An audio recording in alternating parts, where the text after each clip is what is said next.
So today I've got another disgusting tutorial for you, and as usual it's really simple to do. The first thing you're going to need is rigid collodion, and you're going to want to apply about 3 or 4 coats of this. And it looks a little bit like nail varnish, but what happens is as it dries it tightens the skin and pushes it down, so it creates the illusion of a scar. You don't want to ever apply anything like this too close to your eyes because it could actually scar the skin underneath, and especially on something around the eyes you don't really want to be messing around with that. It's delicate, but the fingers you don't really need to worry about so much. You want to do one clean line, and it needs to connect to the very side of your nail.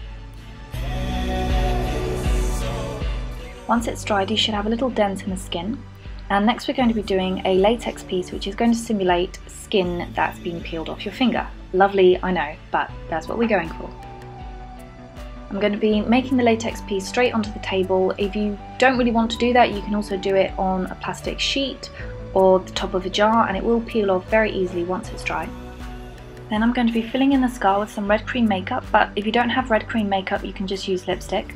I'm going to be using a light red at first, and then afterwards I'm going to be using a very dark red, closer to burgundy, and we're going to be putting that down the centre of the scar.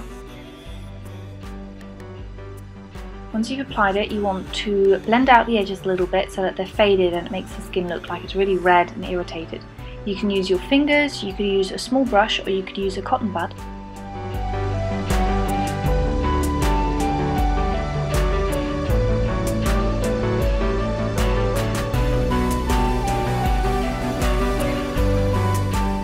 Once the latex piece has dried, I'm going to cover it with a powder. I used HD powder, but you can also use talcum powder or baby powder, basically anything which is going to stop it from sticking to itself if it accidentally folds.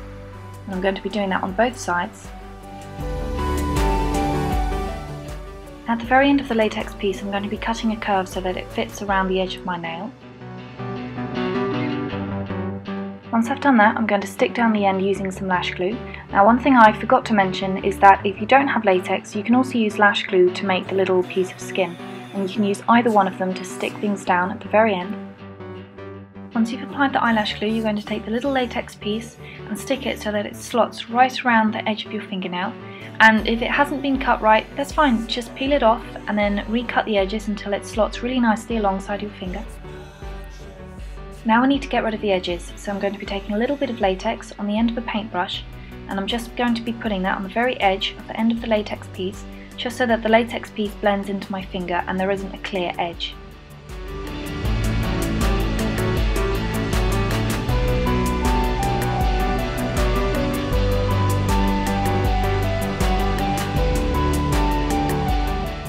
Now we need to make the strip of skin look a bit more realistic, so I'm going to be taking that same red cream paint and I'm going to be painting the underside of the skin.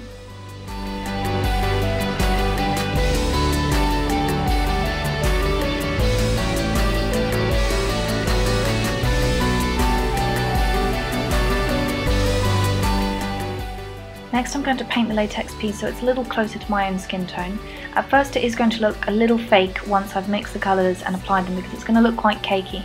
But the trick is that once you've applied it, just press your finger over it repeatedly, and apart from lifting a little bit of the makeup so it doesn't look so cakey, it will also leave the imprint from your fingertip on the surface of the latex piece, and so it will blend in with the skin around it a lot more naturally.